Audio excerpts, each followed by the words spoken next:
పలుకు తొయ్యలి భవ్య రూపము తెలుగు తల్లికి వందనం. మార్గదేశీ సమ్మిళత్ బహు ప్రక్రియాభకు వందనం. సత్కవీశ్వర కల్పనారస దివ్య జలధికి వందనం.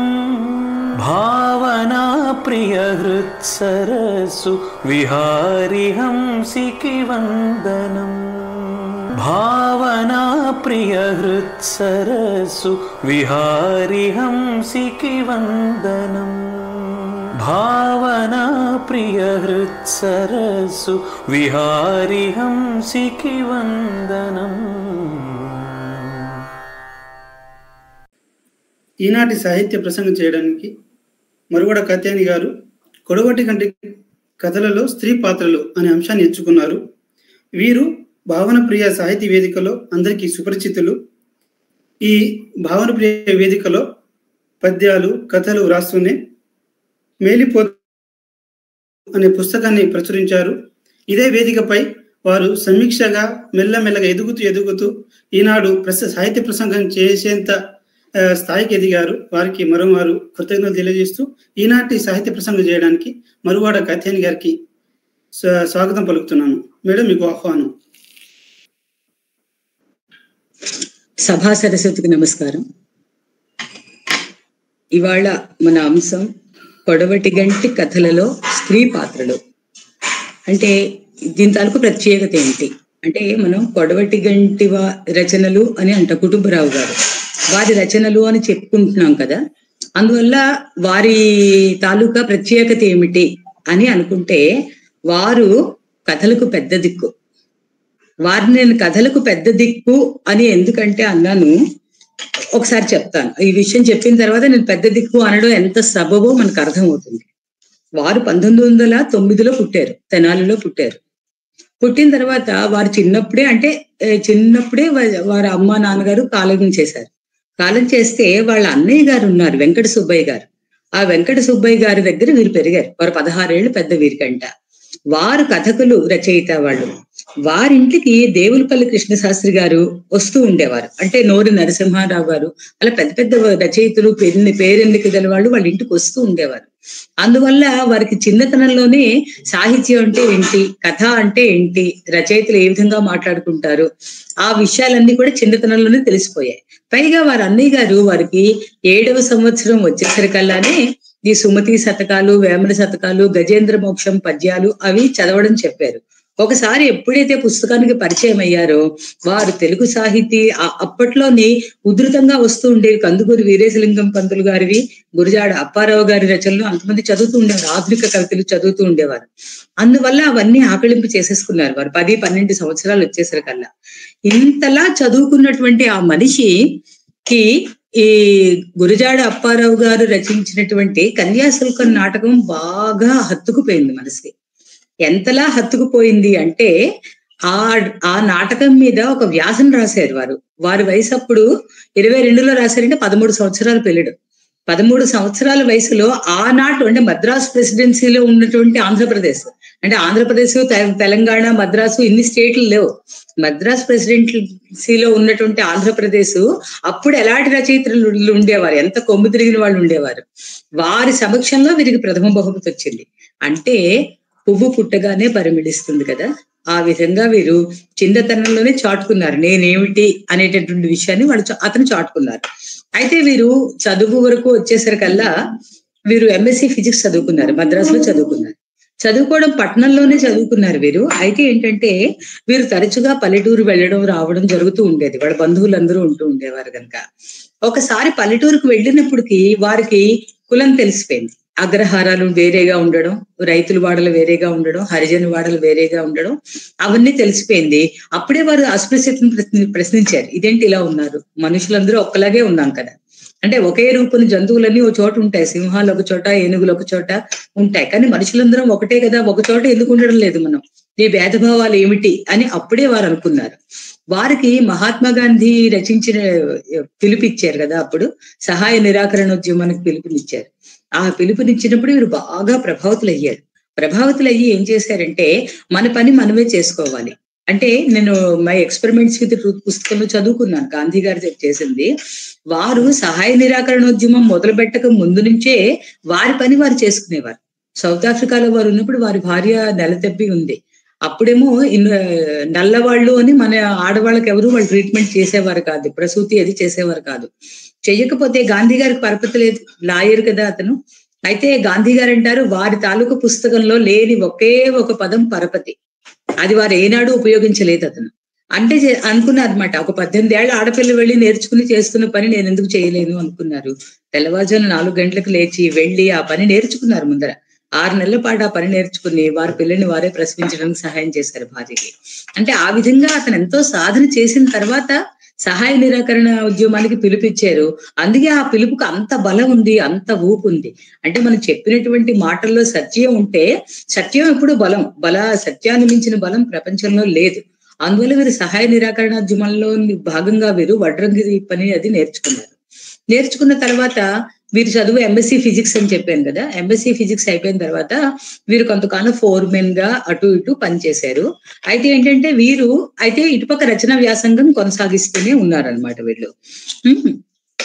ఈ విధంగా సాగిస్తుంటే అయితే ఇవాళ మన అంటే వీరి గురించి కొంచెం చెప్పుకోవాలి కదా, అంటే ఆ రచయితల గురించి మనం చదువుకుంటున్నాం కనుక కొంచెం చెప్పుకోవాలి. అయితే ఏంటంటే వీరు ఇప్పుడు నేను చెప్తాను మీకు పెద్ద దిక్కు అని ఎందుకంటే అన్నాను. 1931లో వీరి మొట్టమొదటి కథ ప్రచురితమైంది, ప్రాణాధికం 1931లో. అప్పటి నుంచి 1980 వరకు వారు క్రియాశీలంగా రాస్తూనే ఉన్నారు కథలు, వ్యాసాలు. 100ల కొలది కథలు రాశారు, 100ల కొలది వ్యాసాలు రాశారు, 100ల కొలది డజన్ల కొలది నవలలు రాశారు. మరి ఇంత రాసిన తర్వాత పైగా వారు చందమామకి ఎడిటర్ గా 1952 నుంచి వారు ఉన్నంత వరకు 80 వరకు నిరాటంకంగా పనిచేశారు. అంత నిరవధికంగా పనిచేసిన వారు కథకి పెద్ద దిక్కు కాకుండా పోతారా? అందుకే వారిని మనం కథకి పెద్ద దిక్కు అని అనుకుంటున్నాం. ఆ సాహిత్య అకాడమీ పురస్కార గ్రహీత ఈ కొడవటిగంటి వారి కథలు ఈ సందర్భంగా నేను చదవగలిగినందుకు నేనేదో అంటే నాకు ప్రాప్తం ఉంది అనిపించింది. అంటే ఇవాళ ఈ టాపిక్ తీసుకోబట్టి ఇవన్నీ చదివాను అని అనిపించింది అనమాట. అయితే ఇక వారి కథల్లోకి వస్తే మొత్తం ఇప్పుడు వారి 100ల కొలది రాసిన కథలన్నీ ఒకరోజు చెప్పుకోలేం కదా. అందువల్ల వారు రచించినటువంటి కథలన్నీ స్థూలంగా విభజించుకున్నాం అనుకోండి. వారు మార్క్సిస్ట్ మీద కథలు రాశారు. వారు ఎంఎస్సీ ఫిజిక్స్ పాస్ అయ్యారని చెప్పాను కదా, సైంటిఫిక్ రీజనింగ్ ఇస్తూ ఆ ఫిక్షన్ కథలు రాశారు, నాన్ ఫిక్షన్స్ కథలు రాశారు, పరిశోధన గ్రంథాలు రాశారు, వ్యాసాలు రాశారు. వాటన్నిటిలోని నేను ఎన్నుకున్నది ఏంటి అంటే కథలు, సాంఘికమైనటువంటి కథలు అని ఎన్నుకున్నాం. అయితే సాంఘికమైన కథలు అని ఎన్నుకున్నప్పుడు వాళ్ళకు నిర్దిష్టంగా రాశారు వారు కథల్ని. ఏ విధంగా రాశారు?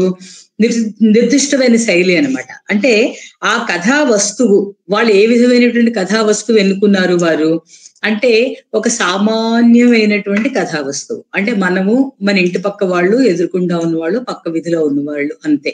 అంతకు మించి మరో సామాన్య అక్కడి నుంచి దాటలేదు వారు. అంటే వారి కథల్లో ఎప్పుడు కూడా పడవల్లాంటి కార్లు రాలేదు, 6 అడుగుల ఆజానుబాహులు దిగబడలేదు, పెద్ద పెద్ద రాజప్రసాదాలు లేవు, రత్నహారాలు లేవు వారి కథల్లో. అతి సామాన్యం వారి కథా వస్తువు. వారి కథనం అంటారా మామూలు వేగంతో సాగుతుంది. అంటే ఆగమేఘాల మీద వెళ్ళిపోతూ ఉండడం, వర్ణాల దగ్గర ఆగిపోతూ ఉండడం, రెస్ట్ తీసుకుంటూ ఉండడం, పిక్నిక్లకు వెళ్తుండడం, అవేమీ ఉండవు వారిది.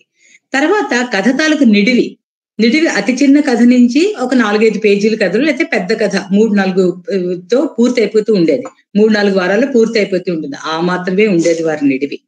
తర్వాత వారి శైలి ఎలా ఉండేది అంటే మామూలు భాష, ఇంట్లో మనం అందరం ఒకళ్ళతో ఒకళ్ళు మాట్లాడుకుంటూ ఉంటాం కదా, అటువంటి భాషే రాస్తూ ఉండేవారు. అలాగే వారి ముగింపు ఏ విధంగా ఉండేది అంటే కథల్లోని ఒక సామాన్యమైన ముగింపు. అంటే పెళ్ళవుతూ ఉంటే ఇంకెవడో వచ్చి ఆ అమ్మాయిని తీసుకుని వెళ్ళిపోవడం, కారులో వెళ్ళిపోవడం, అలాంటి అద్భుతమైనటువంటి ముగింపులు ఆయన ఏనాడు కూడా ఇవ్వలేదు. మామూలు ముగింపులే ఇచ్చారు. అయితే ఇప్పుడు మనం ప్రశ్నించుకున్నది ఏంటంటే ఒక సామాన్యమైనటువంటి కథలు, సామాన్యమైనటువంటి కథనం, సామాన్యమైనటువంటి భాష, సామాన్యమైనటువంటి ముగింపుకి ఇంత ఆదరణ ఎలా వచ్చింది? ఒక 100 సంవత్సరాల తర్వాత, ఇంచుమించు 90 సంవత్సరాల తర్వాత మనం మాట్లాడుకుంటున్నాం. వారి గురించి, వారి కథల గురించి మాట్లాడుకుంటున్నావు ఏంటంటే, వారు పరిశోధకులే కాదు, మానసిక స్వభావులు. వారు ఏం చేశారంటే మనోభావాలను పట్టి వాళ్ళ ఆత్మను పట్టారు. ఆ ప్రతి పాత్రలోని వారు ఆత్మ ప్రవేశం చేశారు. ప్రతి పాత్రకి వాళ్ళు జీవదానం చేశారు. అందువల్ల ఈనాటికి కూడా వారి పాత్రలు సజీవంగా మన దగ్గరే ఉన్నాయి. అంటే వారు ప్రతి పాత్రకి ఆత్మ పెట్టారు. ఆ పాత్ర తాలూకా స్థానంలో వారు నిల్చున్నారు. వారు నిల్చుని ఆ పాత్ర గురించి మాట్లాడేటట్టుగా, ఆలోచించేటట్టుగా చేశారనమాట. అయితే ఏంటంటే వారు రాసినటువంటి మొట్టమొదటి కథకి వెళ్లకుండా, అయితే ఏంటంటే ఇప్పుడు సాంఘిక నవలు వచ్చినప్పుడు మరి వాళ్ళు మగవాళ్ళ గురించి రాయలేదా అంటే, వారు మగవారి గురించి పెద్దగా రాయలేదు. ఆ రాసినంత మటుకు కూడా వారేదో మంచివారు, ధీరోదాత్తులు, చదువుకున్న వారు అటువంటి విషయాలు కూడా రాయలేదు. వారి కథల్లో ఎప్పుడు కూడా మగవాడు సామాన్యంగానే ఉంటాడు, అయితే ఆడదానికి ధోకా ఇస్తాడు, అవసరం గడిపిసుకుంటాడు, ఆ విధంగానే ఉన్నారు ఆయన ఎప్పుడు కూడాను. ఆ తర్వాత వారు స్త్రీలకి చాలా స్త్రీల గురించి చాలా రాశారనమాట.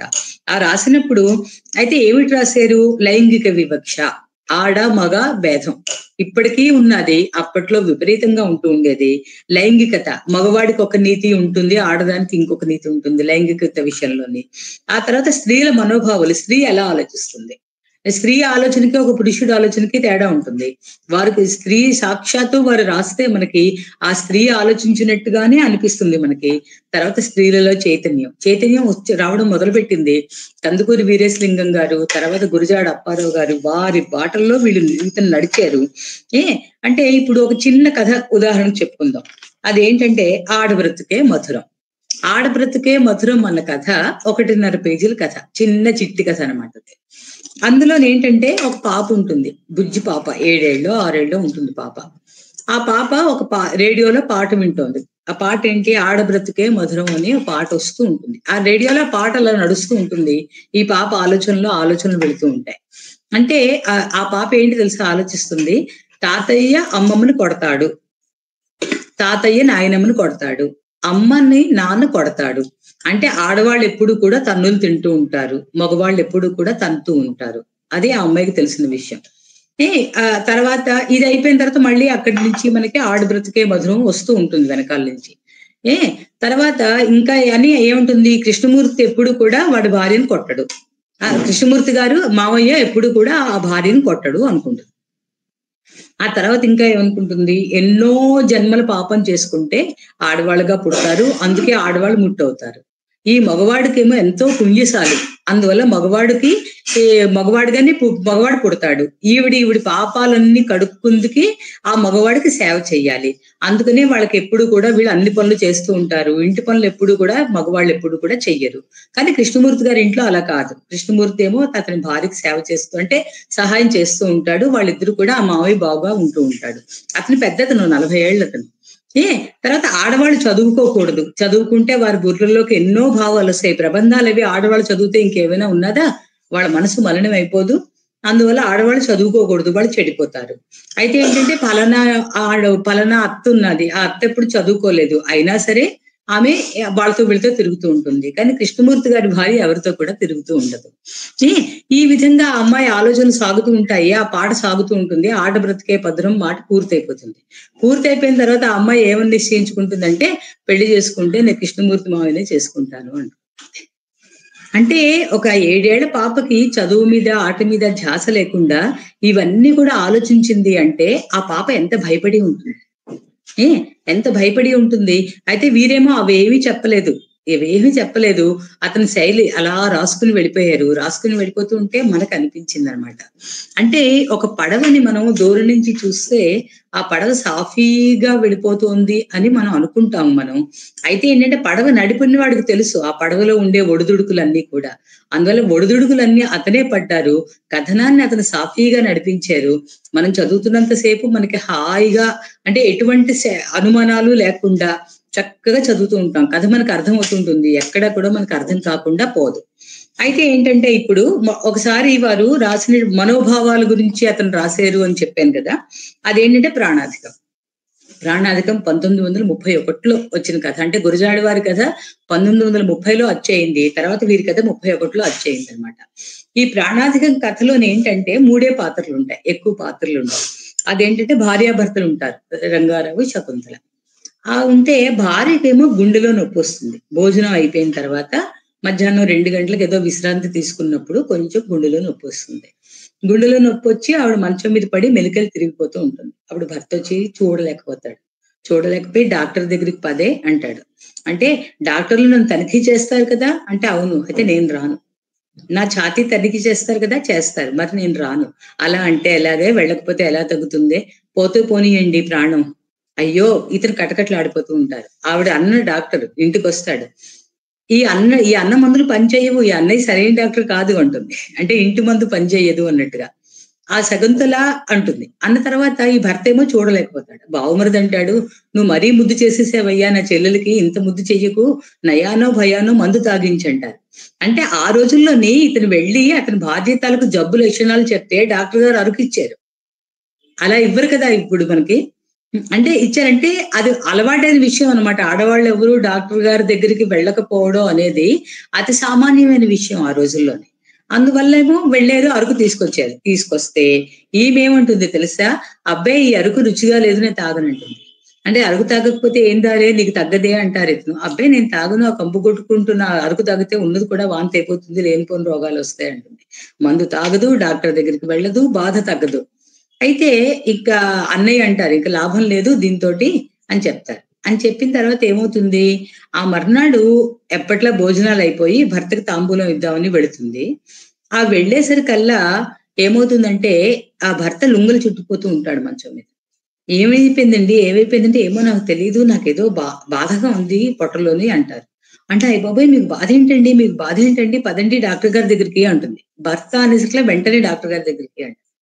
డాక్టర్ గారి దగ్గరికి వెళ్ళిపోండి, వద్దులేవే పర్వాలేదు పో అనగానే అదేంటండి ఆ మాటలు, డాక్టర్ గారి దగ్గరికి వెళ్దాం పదండి అంటారు.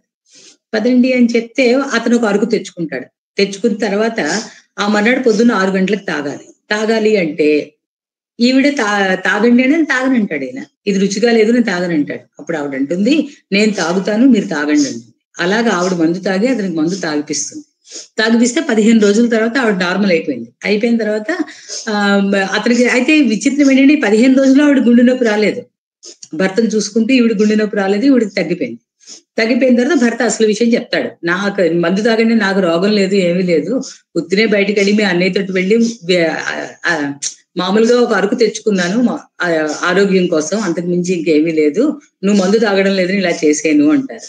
అంటే ఆవిడేమో ఇంత పని చేశారా మీరు అంటుందన్నమాట. అయితే ఇక్కడ స్త్రీ తాలూకు మనోభావం ఎలా ఉంది అని మనం ఆలోచిస్తే ఇక్కడ ఈమె ఏంటంటే తను చావుకు రెడీ అవుతుంది కానీ భర్తను ఒప్పుకోదు. భర్త కానీ ఆ మాట అంటే ఇప్పటికీ కూడా అటు ఇటు అపభ్రంశపు మాట వాళ్ళు ఏమైనా అంటే మనం ఏమంటాము, పొద్దున్నే ఈ మాటలు ఏంటి ఊరుకోండి అంటాం. లేకపోతే మధ్యాహ్నం అంటే ఇప్పుడే కదా భోంచేసేది, ఎందుకు లేనిపోని మాటలు అంటాం. సాయంకాలం అంటాం. వాళ్ళకి వస్తే మొత్తం ఆకాశాన్ని కిందకి దించేస్తాం. కానీ వాళ్ళ వరకు ఏమి రావడాన్ని ఒప్పుకోము. మా వరకు మాత్రం మేము ఏదైనా సరే ఒప్పుకుంటుంది స్త్రీ. అదే వీరు అంటే ఆ స్త్రీ తాలూకు మనోభావాన్ని వీరి కథలో చాలా బాగా విశ్లేషించారు అనేసి నాకు అనిపించింది. ఈ కథ పేరు ప్రాణాధికం. అయితే ఈ కథకి భిన్నంగా ఉంటుంది మరో కథ. అదేంటి తెలుసా, తిండి దొంగ అంటే అదేదో మనకి అంటే ఆ టైటిల్ చూడగానే వీళ్ళకి ఏదో తినడం అంటే బాగా అలవాటు, తిండిపోతులు వీళ్ళు, అందుకే అక్కడ ఇక్కడ దొంగతనం చేసి తింటారేమో అని మొదలు పెడితే అందులో వెంకయ్యమ్మ పాత్రని మధ్యతరగతి మనస్తత్వాల్ని చూస్తూ ఉంటే మతిపోయింది. అక్కడ ఏంటంటే తల్లి తండ్రి ఉంటారు, ఆడపిల్లలు మగపిల్లలు, కంబైన్డ్ ఫ్యామిలీ అయిపోయిన తర్వాత కొంతకాలానికి విడిపోతారు అన్నదమ్ములిద్దరును. ఆ కంబైన్డ్ ఫ్యామిలీలో తగువులు ఎలా వస్తాయో చెప్తారు. ఆ తగువులు ఏమీ రాదు. నేనేమో నూతిలో స్నానం చేయడానికి వెళ్ళాను, నాకు బకెట్ కనిపించలేదు. నాకంట ముందర వాడే తీశాడు. వాడికి తెలుసు ఇవాళ నేను తొందరగా వెళ్ళాలని, కావాలనే బకెట్ దాచేశాడు. ఆ తిరిగి నేనెందుకు బకెట్ దాచుతాను. వాళ్ళిద్దరు దెబ్బలాడుకుంటే నా కొడుకు నువ్వెందుకు నోట్లో పడేసుకుంటున్నావు, ఆడవాళ్ళు వస్తే వెంటనే మగవాళ్ళు వస్తారు. నువ్వెప్పుడు నా భార్యను చిన్న చూపే చూసావు, ఎవరికి నేనంటే ఇష్టం లేదు, మా నా భార్య అంటే ఇంట్లో ఇష్టం లేదు. ఆ తిరిగి అది అలాగే ప్రవర్తిస్తుంది, ఇలా ప్రవర్తిస్తుంది, గై గై గై భళ్ళు నోరు. లాంటి ఇంట్లో ఉంటుంది వెంకయ్యమ్మ. ఉంటే ఆవిడకి తెల్లవారు లేచిన దగ్గర నుంచి నోరు, అరుపు, కేకలు తప్ప ఇంకేమీ తెలియదు ఆవిడకి. అటువంటి పరిస్థితిలో అన్నదమ్ములు ఇద్దరు విడిపోతారు. వీళ్ళ ఆస్తి వీళ్ళకి వస్తుంది. వస్తే తగువులు మామూలే. ఇప్పుడు కూరలమ్మని పిలిచినా సరే ముందర మీ ఇంటికి పిలుచుకున్నారు, లేతవన్నీ మీరు ఏరుకుని మా ఇంటికి పుచ్చుకు పంపించారు. నేను ఎందుకు పుచ్చుకు పంపిస్తాను? ఆ కూరలమ్మ నీకు పని పాటు లేదు, అరుగు మీద నిల్చుని కూరలమ్మని పిలుస్తావు, మాకు ఇంట్లో బోల్డ్ పనులు, ఆ తిరిగి నాకు పనులు లేవంటావా, నేను పొద్దున్నే లేస్తాను. నీకు భర్త లేడు కనుక నువ్వు పొద్దున్నే లేస్తావు, ఏ సుఖం లేదు కనుక నేను అన్ని ఉన్నాను, నేను ఎలా లేస్తాను? ఇంకా అక్కడికి తగువు. ఆ విధంగా తగువుల్లో ఉంటుంది ఆవిడ, మనశ్శాంతి లేకుండా ఉంటుంది ఆవిడ. అయితే ఈ విధంలోని ఆవిడ కూతురు ఉంటుంది, పొలం ఆవిడ వంతు పొలం అమ్మేస్తారు. అమ్మేసుకుని కూతురికి డాక్టర్ నుంచి పెళ్లి చేస్తారు. కొడుకు బిఏ పాస్ అవుతాడు, కానీ ఎందుకో కానీ సరైన ఉద్యోగం రాదు. చిన్న ఉద్యోగం చేసుకుంటాడు. ఆ చిన్న ఉద్యోగం చేసుకుని కొంచెం డబ్బులు సంపాదించుకుంటాడు. పిల్లలు అప్పట్లో గంపెడు పిల్లలు కొంచెం దరిద్రంతో బాధపడుతూ ఉంటే ఇంక ఇలా కాదు, ఒకసారి కూతురు ఇంటికి వెళ్ళాలని వెళ్తుంది. మొగుడు డాక్టర్, వాళ్ళ ఇంటి అతని ప్రాక్టీస్ కూడా బాగా వెళుతుంది, బోల్డ్ డబ్బులు ఆర్జిస్తే ఆ కూతురుకేమో అన్నయ్యని పట్టించుకోదు, ఏవి ఇస్తానని అందు. పెద్ద పార్టీ అవుతుంది. అయితే ఏంటంటే పార్టీ అవుతుంది, బోల్డ్ అనే ఆహార పదార్థాలు మిగిలిపోతే ఈలోపుగా ఉత్తరం వస్తుంది, అమ్మ ఇంట్లో 3 రోజులైంది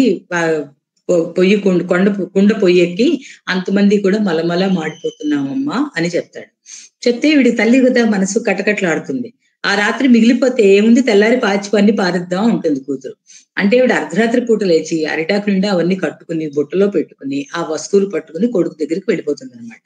అయితే ఏంటంటే ఇక్కడ ఈవిడ కూతురు తాలూకు గొప్పతనాన్ని కూడా ఈవిడ అంగీకరించలేదు, కూతురుతో ఉండిపోలేదు, అలాగని కొడుకును కూడా ఏమీ అనలేదు. జీవితం అంతా కూడా ఆవిడ బ్యాలెన్స్డ్ గా ఉన్నది అంటే ఆ మధ్యలో ఒక వాక్యం రాశారు కొడవటిగంటి వారు. ఏమిటి తెలుసా, ఈ మధ్యలో 1 ఏడాది పాటు ఆవిడకి ఒక రహస్య ప్రణయం వచ్చి ఎవరికీ తెలియకుండానే వెళ్ళిపోయిందిలే అంటారు. అంటే ఆమె జీవితంలో ఇన్ని గొడవలు కొట్లాటలు ఉండి మనసు ఎండిపోతుంది. ఆ ఎండిపోయిన బీడి మీదకి ఎప్పుడైతే ప్రేమ వచ్చింది అనుకోండి, ఆ ప్రేమ వస్తే కొంచెం ఆ మనసు మెత్తబడింది. ఆ మెత్తబడ్డం వల్లే ఆవిడ కొడుకుని కూతుర్ని కూడా సమానంగా చూసుకుని జీవితంలో తగువులు లేకుండా ఉన్నది అని చెప్తారు. అంటే ఈ కథ చదివిన తర్వాత ఒక పాత సినిమాలో పాట ఉంటుంది, ఆ పాటలో వాళ్ళు ఏమంటారంటే పులకించని మది పులకించు.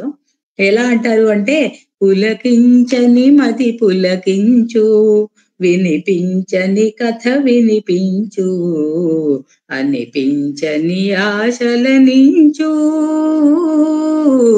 మనసునే మరపించు, ప్రేమ మనసునే మరిపించు. ప్రేమ రహితమైన జీవితం ఎంత భయంకరంగా ఉంటుందో చెప్తారు. కొద్దిపాటి ప్రేమ ఆవిడ జీవితంలో పొందిందేమో, ఎవరికి తెలియకుండా వెళ్ళిపోయింది. మరి ఆ ప్రేమ సెక్స్ వరకు వెళ్ళిందా వెళ్ళలేదా అవన్నీ అనవసరం, కానీ ఒక చిన్నపాటి తొలగరి మొత్తం ఆమె జీవితం అంతా కూడా శాంతంగా ఉండి పిల్లలతో ఉండి మనవల్ని మీదకి తీసుకురావడానికి ఉపయోగపడింది. అందువల్ల అంటే ఆ ప్రేమ వీచికల వల్ల ఆమె అలా ఉన్నది అని అంటారు. అటువంటిప్పుడు వివక్షత ఎందుకు అంటారు. ఈ వెంకయ్య క్యారెక్టర్ చూస్తూ ఉంటే తప్పనిపించలేదు. ఆ ఏడాది పాటు ప్రణయం ఒకవేళ ఆవిడకి ఇంత శాంతం ఇచ్చింది అనుకోండి, జీవితం ఇంత సారవంతం చేసుకోగలిగింది అనుకోండి, అలాంటప్పుడు ప్రణయంలో తప్పే ఉంది అనేటటువంటిది వారి వాదన అనుకుంటాను నేను. ఈ విధంగా ఆ కథను ముగించారు. ఆ తర్వాత ఇంకొకటి ఏంటంటే, అది చాలా అద్భుతమైనటువంటి కథ, పతివ్రత మహిమ. అదేంటంటే పతివ్రతలు ఏ విధంగా, అదేంటి 3 స్నేహితులు కూర్చుని 3 కథలు చెప్పుకుంటున్నట్టుగా చెప్పారు. అయితే కథలన్నీ వీరే చెప్పారనమాట. అంటే అందులోని ఒక స్నేహితుడు అంటాడనమాట, ఇప్పుడు మాంగళ్య ధారణ చేస్తారు పెళ్లిలో మాంగళ్య ధారణ చేస్తూ, నీ బాధలు కష్టాలు సుఖాలు నావి, అన్ని విధాలుగా సుఖపడతాను అంటాడు. అక్కడి నుంచి ఆమె అతని భార్య అవుతుంది. భార్య అయ్యి అతనికి విధేయురాలుగా ఉంటుంది, అతని తోడే జీవితం అనుకుంటుంది, అతని ముందరే కళ్ళు మూస్తుంది. ఆవిడ పతివ్రత, ఒప్పుకుంటాం కదా అందరం కూడా, ఆవిడ పతివ్రత. అయితే అతడికి మరో రకం సంబంధం ఉంటుంది. ఆమెకి కూడా ఎవరిని తెలీదు, ఇతన్నే ప్రేమించింది, ఇతని కోసమే ఉన్నది. భార్య అన్న ముద్ర లేకపోయినా సరే ఇతని కోసమే జీవితం అంతా వేచి ఉంటుంది. అన్యులు నెరగదు, ఇతని పాదసేవ తప్ప మరొకటి తెలియదు. మరి ఆమెను పతివ్రత అనొచ్చా అనకూడదా? పెళ్లిలో మాంగళ్యం కడితేనే పతివ్రత. ఒకవేళ మాంగళ్యం కట్టకుండా మాంగళ్య బంధం లేదనుకోండి, మాంగళ్య బంధం లేకుండా ఒక మనిషికి కమిట్ అయిపోయింది జీవితం అంతా కూడాను, వాళ్ళని పతివ్రత అనాలా అనవద్దా అని అడుగుతాడు అతను. అంటే కథకుడు అడిగినట్టుగా మనల్నే అడుగుతారు, ఆ ఆలోచనలన్నీ మనలోకి వెళ్ళిపోతూ ఉంటాయి. తర్వాత ఇంకొక కథలో ఏంటంటే, ఇదే కథలో ముగ్గురు స్నేహితులు చెప్తారు కదా కథలు పతివ్రతల గురించి. చెప్పినప్పుడు అతను ఇంకా ఏమంటాడు, ఇప్పుడు ఒకడున్నాడు, అతనికి భార్య ఉంది, ఇతనికి అన్ని వ్యసనాలు ఉన్నాయి, సప్త వ్యసనాలు ఉన్నాయి. ఆ వ్యసనాలు ఉన్నాయి, భార్యను ఎప్పుడు కొడుతూ ఉంటాడు, బండ బూతులు తిడుతూ ఉంటాడు. ఆవిడ భరిస్తూ ఉంటుంది. అయితే ఆ కొంతకాలం భరించిన తర్వాత కథలో ఏంటంటే ఆమెకి ఒకడు ప్రేమిస్తాడు, అతనితో వెళ్ళిపోతుంది, ఆవిడ భర్తను వదిలేసి వెళ్ళిపోతుంది అనమాట. అంటే ఆవిడ పతివ్రత కాదు, వెళ్ళిపోయింది అని కథ ముగిస్తే మళ్ళీ రచయిత అడుగుతాడు అనమాట, అంటే ఎన్ని రోజులని శిక్ష భరించాలి? ఇప్పుడు జైలులో శిక్ష వేస్తే ఎంతకాలం ఉంటుంది? 3 ఏళ్ళు, 4 ఏళ్ళు, 5 ఏళ్ళు శిక్ష అనుభవించి బయటకు వచ్చేస్తే వాళ్ళు స్వేచ్ఛగా ఉంటారు కదా. మరి మాంగళ్య బంధం ఇది ఎక్కడి బంధం? ఎప్పుడు చచ్చిపోతామో తెలీదు, చచ్చిపోయినంత వరకు భరించాలి. వాళ్ళు బతుకున్నా వాళ్ళ చేత తన్నులు తినాలి, వాళ్ళు చచ్చిపోయినా వాళ్ళ కోసం వైధవ్యం అనుభవించాలి. ఇది ఏ రకమైన శిక్ష? ఇది ఎందుకు అనుభవించాలి? ఇదంతా అనుభవించడానికి పతివ్రత అనే టైటిలే కారణం అయితే పతివ్రత అనే టైటిల్ అవసరం లేదు అంటారు. అంటే అక్కడ ముగ్గురు స్నేహితులు కూర్చుని మాట్లాడుకుంటున్నట్టుగా ఉంటుందన్నమాట ఈ కథ అంతా పతివ్రతల గురించి. ఎంత నేరుగా అడిగారు, నిజమే కదా, ఎంతకాలం? 1 రోజు, 2 రోజులు మాడుతుంది ఆకలితో, 3 రోజులు మాడుతుంది, 4 రోజులు 4 పండుగలకు ఏ కొత్త బట్టలు లేకుండా ఉంటుంది, వాళ్ళని వెళ్ళి పాత బట్టలు అడుగుతూ ఉంటుంది, చింకి బట్టలు కట్టుకుంటూ ఉంటుంది. అలా ఎంతకాలం? అంటే ఒకసారి పతివ్రత అని అనిపించుకోవాలి అంటే ఇన్ని బాధలు పడాలా? ఒకవేళ ఇన్ని బాధలు పడాలి అంటే పతివ్రత అని ఎందుకు అనిపించుకోవాలి? అవసరం లేదు కదా అని వీరు గొంతెత్తారు 1934లో. ఇవాళ మన సమాజం గురించి మీరు ఆలోచించకండి, 34లో వీరు గొంతెత్తి అడిగేది ఈ కథలోని. ఆ తర్వాత కథ ఇంకొకటి ఉంటుంది, అదేంటంటే ఆ భర్తకి ఎందుకు ఆవిడ ఇష్టం ఉండదు. ఎందుకు ఇష్టం ఉండదో పరమాత్ముడికి తెలుసు. అందువల్ల ఆవిడ వదలగొట్టుకుందాం అనుకుని ఏం చేస్తాడు, హ్యూమిలేట్ చేయడం, ఆమెని తిరస్కరించడం, అవమానకరంగా మాట్లాడడం, 10 మందిలో ఆమెను పెట్టి పరువు తీయడం, వెటకారం చేయడం, కుదిరితే ఓ దెబ్బ వేయడం, ఇవన్నీ చేసి ఆమెను వదిలించుకోవాలి అనుకుంటారు. కానీ భర్తను వదిలించుకోవచ్చు అనే జ్ఞానం లేదు ఆవిడకి. లేదు, పెళ్ళైంది ఈయనతోటే ఉండాలి, ఈయన ఎలా పెడితే అలాగే తినాలి, ఎలా ఉంటే ఇంచితే అలాగే ఉండాలి. అలా ఉంటే కొంతకాలానికి అతనికి అనిపించింది. ఒకరోజు ఒక ప్రశ్న, ఈమెను ఎందుకు వదిలించుకోవాలి అని. కారణం కనిపించకపోతే నెమ్మదిగా అతను మాడేది ఆమెను బాగా చూసుకున్నాడు అనగానే మనందరం సంతోషపడ్డాం కదా, అమ్మయ్య అతను మారాడు, ఆవిడని బాగా చూసుకున్నాడు అనేసి. అంటే మరి అతను మారడానికి, బాగా చూసుకుందుకి 15 సంవత్సరాలు ఎంతో మనం సమయం ఇచ్చాం. ఆ 15 సంవత్సరాలు అతను బాధించి ఆయన సంతోషాలన్నీ తీర్చుకుని అతడు ఆమెని సుఖపెట్టడం మొదలుపెట్టాడు. మరి అదే పని ఒక స్త్రీ చేస్తే మనం క్షమించలేం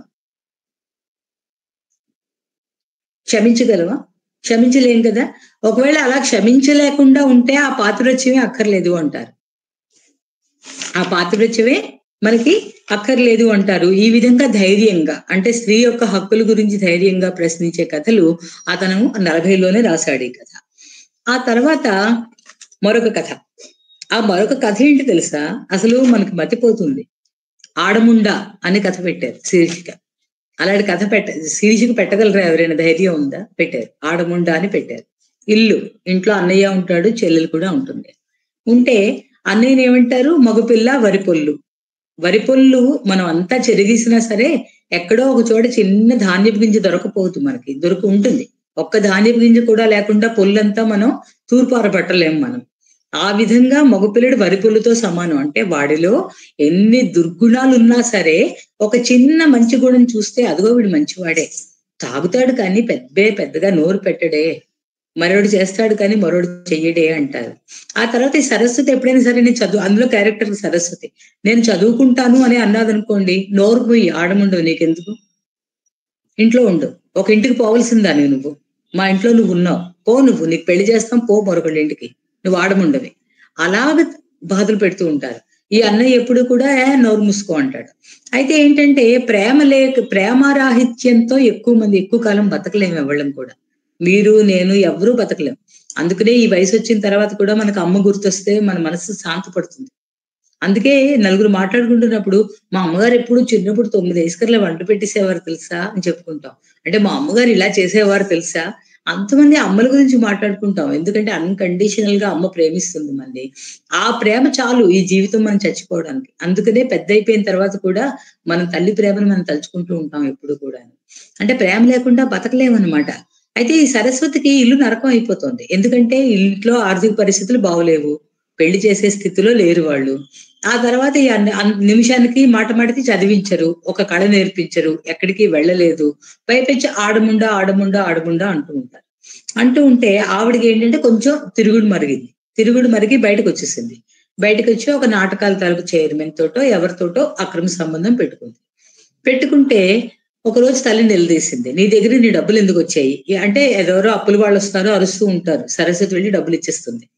డబ్బులు ఇచ్చేస్తే ఆవిడంటుంది, నీ డబ్బులు నీ దగ్గరికి ఎందుకు వచ్చాయి చెప్పు, నువ్వు ఇంటి పరువు తీసేసావు, వాళ్ళతో వీళ్ళతో పోతున్నావు, మన పరువు ఎంత, మన ప్రతిష్ట ఎంత, మీ నాయనమ్మ సతీసహనం చేసింది, మీ పలానా వాళ్ళు ఇది చేశారు, అలాంటిది నువ్వు నూతిలో తోసిస్తే నోరు మూసుకుని చచ్చిపోయింది, నీరు మింగేసి ఏదొచ్చినా సరే బయటకు వద్దాం అనుకోలేదు చెరువులోంచి, అంత పతివ్రతలు మన వంశంలో అంతమంది కూడా, అలాగే నువ్వేమిటే తిరుగుళ్ళు అంటే అదేం మాట్లాడలేదు.